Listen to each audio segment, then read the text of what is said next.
नूतन विद्यालय सेलू. नूतन विद्यालयातील गुणवंत विद्यार्थ्यांचा सत्कार समारंभ 13 ऑगस्ट 2025.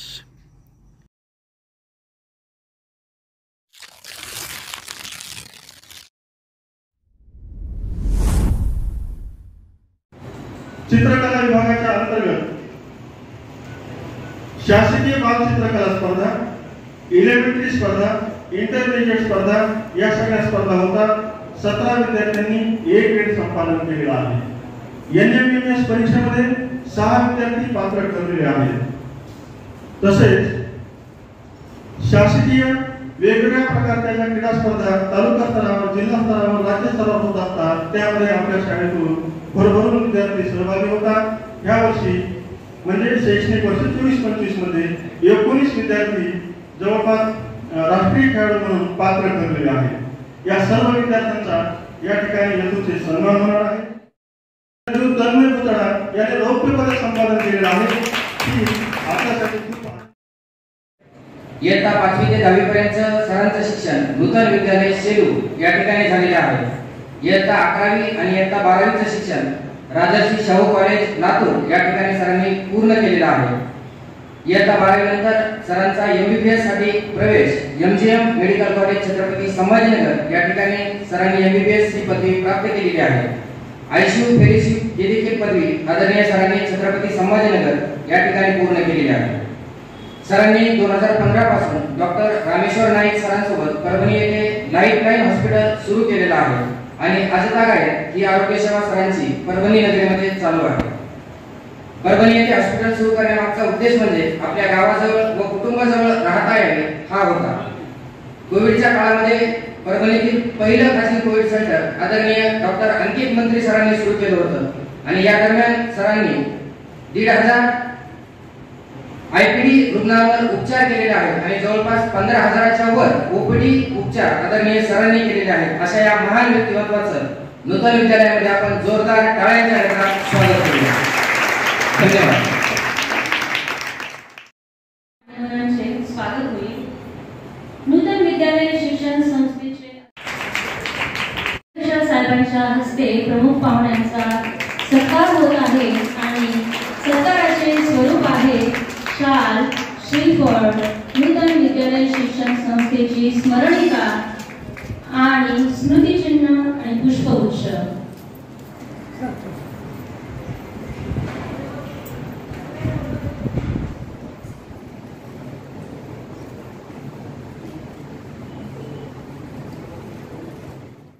तो सदैव त्यांचा विद्यार्थीच असतो. मग आपला एक विद्यार्थी माननीय डॉक्टर अंकित मंत्री जो स्कॉलरशिप होल्डर होता, गुणवंत विद्यार्थी म्हणून त्यांचा सत्कारही झाला होता आणि एक आपला विद्यार्थी म्हणून त्यांच्याविषयीच्या भावना व्यक्त करण्यासाठी त्यांचेच गुणवंत शिक्षक आदरणीय श्री लिंबेकर सर यांना मी विनंती करते की आपल्या विद्यार्थ्यांविषयीच्या भावना आपण इथे व्यक्त कराव्यात. विद्यार्थी मित्रांनो, एकदा जोरदार टाळ्या वाजवा. सन्माननीय व्यासपीठाचे प्रमुख पाहुणे माननीय डॉक्टर अंकित अशोक कुमारजी मंत्री, उपस्थित सर्व आदरणीय मंत्री परिवार आणि आपण सर्व पाहुण्यांचा तसा शालेय प्रवास, ते डॉक्टर कसे झाले, त्यांनी कोविड मध्ये सेवा कशी दिली याचा परिचय आपल्याला करून दिला. मुलांनो, जी गोष्ट समोर येते ती लौकिक असते, पण जी येतच नाही ती अलौकिक असते. अशा काही अलौकिक गोष्टींची साधना या सभागृहामध्ये आता मी अंकित असं म्हणतो, अंकितने केलेली आहे. या साधनेला शाळेचं जसं बळ आहे तसं मला सांगताना अतिशय आनंद होतो की आज अंकितचे पालक म्हणून आदरणीय अशोक कुमारजी आणि आदरणीय भाभी उपस्थित आहेत. त्यांनी सुद्धा या सर्व प्रकल्पांना त्यावेळेला मोठं बळ, सहकार्य आणि आम्हालाही प्रोत्साहन दिलेलं आहे. 2 गोष्टींची साधना केली. प्रत्येक विद्यार्थ्यांकडे काही विशेष असतं आणि ते विषय जितकं मोठं असतं तितकं लौकिक मोठं असतं. आपण असं म्हणू शकतो, ज्याच्याकडं अलौकिकतेचं तेल अधिक, त्याचाच लौकिकाचा प्रकाश अधिक. ही साधना अधिक होती, जास्त होती आणि न बोलता होती. आजच्या पाहुण्यांचा म्हणजे आपल्या विद्यार्थ्याचा म्हणजेच अंकितचा मला गुण सांगताना मोठा आनंद होतो की त्याने मौनाची साधना केली. हो सर या 2 शब्दांच्या पलीकडे अंकित शाळेच्या विद्यार्थ्यांशी दुसरा शब्द बोलत नव्हता. अंकित रात्री 8 वाजता यायचे. हो सर. सकाळी 7ला आपण येऊ. हो सर. आणि असाच निरोप शाळेने दिला. आज 13 ऑगस्टला दुपारी 12:30 वाजता यायचे, तेव्हाही अंकितचा निरोप होईल. हो सर. जेव्हा विद्यार्थी शिक्षकांशी हो सर, यस सर या शब्दांनी संवाद साधतात, मला वाटतं शिक्षकांचं बळ कैक पटीनं त्याच्या मागे उभं राहतं. ते गुरुचं बळ असतं. ते बळ इतकं स्पीड देतं. आज सायन्सही मान्य करतं की ज्या भावना आहे त्या भावनेच्या बळावरच, त्या लहरीवरच आपण पुढे जात असतो. हे त्या विद्यार्थ्यांनी मान्य केलेलं आहे. म्हणूनच कोविडमध्ये अंकित इतक्या रुग्णांची सेवा करू शकतो. एक साधना मौनाची साधना आहे.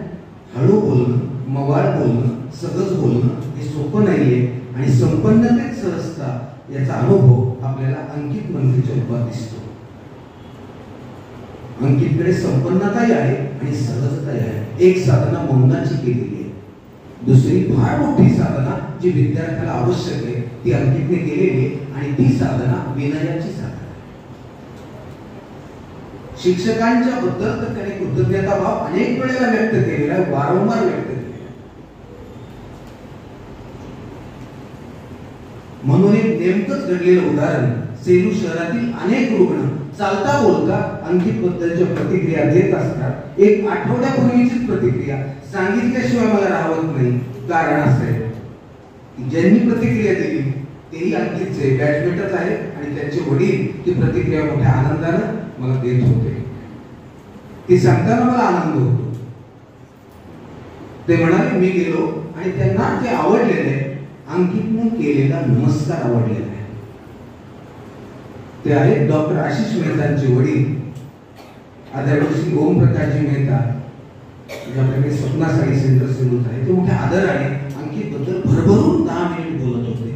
म्हणाले मी गेलो, मला तो नमस्कार केला, मला त्याच्यामध्ये जो गुण दिसला. शाळेमध्ये असताना 10वीत असतानाचा विनय, आज डॉक्टर झाल्यानंतर आज पुढे मोठा त्या ठिकाणी एवढं मोठं ICU सेंटर चालत असताना मला अतिशय बोलत होता. आणि त्यांना नंतर डॉक्टरांनी विचारलेलं आहे की तुमचे हे कोण आहे, तुमचे हे कोण आहे. त्यांनी मोठ्या विनोदानं सांगितलं माझ्या मुलाचा मित्र नाही म्हणाले. ते म्हणाले माझा मुलगाच. आणि मला फार ते हसून सांगत होते, आनंदाने सांगत होते आपल्या मुला इतकंच प्रेम, आपल्या वडिलांइतकाच आदर जेव्हा आपण इतरांनाही देतो, इतकं पितृतुल्य मानतो मोठ्यांना, तेव्हा मला वाटतं आपण फार मोठं 2 साधना करतो. एक साधना मौनाची करतो. एकांतात मौनाची साधना केली की बाहेर व्यक्त जरा जोरदार होता येतं. आजच्या पाहुण्यांकडून 2 गोष्टी शिकू. एकांतात मौनाची साधना करायची आणि बाहेर मात्र जोरदार व्यक्त व्हायचं. आवडली ना गोष्ट? जोरदार टाळ्यावर. एकांतात मौनाची साधना करायची, बाहेर जोरदार व्यक्त व्हायचं. दुसरं, विजयासोबत विनयाची लकेर अशी खेचायची की ती आनंदापर्यंत गेली पाहिजे. विनय इतका असला पाहिजे, कारण साने गुरुजी म्हणत घागर वाकली तर भरते. अंकितची घागर वाकलेली आहे आणि म्हणून भरभरून भरलेली आहे. शेवटी मी म्हणेन अंकितने या सभागृहामध्ये, या शाळेमध्ये इतका भरभरून अभ्यास केला. कॅल्क्युलेशन मध्ये सांगायचं झालं तर अगदी 9 तासापर्यंत एका दिवशी बसून बघा. अतिशय आगळी वेगळी भूमी आहे, त्याचा प्रत्येक काही निधन घेतात. स्वराज जाधव इथं नक्कीच आलेला असेल. स्वराज लाटकर मला समोर दिसते, त्यांचं 100% यश आहे. असेच गुणवंत विद्यार्थी. मी एवढंच म्हणेन, काही प्रकल्प आणि योजना मोठ्या यशस्वी असतात. असाच अंकित मंत्रींच्या वेळेला सुरू झालेला स्वयं अध्ययन प्रकल्प, या स्वयं अध्ययनाचा ज्यानं हात धरला ना तो यशस्वीच झाला. म्हणून मी एवढंच म्हणेन आणि थांबेन, स्वयं अध्ययनाचा करू, स्वयं अध्ययनाचा करू, तोची जयाचा आधार. स्वयं अध्ययनाचा करू तोच जयाचा आधारू, गुणांचा केला विस्तारू, गुणांकित होऊनी, गुणांचा केला विस्तारू, गुणांकित होऊनी. आजच्या पाहुण्यांचं खूप खूप अभिनंदन. असं म्हणताना मला खूप आनंद होतो, कारण आज डॉक्टर अंकित मंत्री तेव्हाही गुणवंत होते, आजही गुणवंत आहे आणि पुढे ते अधिक गुणवंत होणार आहे. समोर बसलेले सगळेच जण आजच्या पाहुण्यांकडून प्रेरणा घेऊन अधिक गुणवंत होणार आहेत आणि पुन्हा तिकडून इकडे येणार आहे आणि शाळा ती संधी नक्की घेणार आहे. सगळ्यांचं खूप खूप अभिनंदन, सगळ्यांना शुभेच्छा. थँक्यू.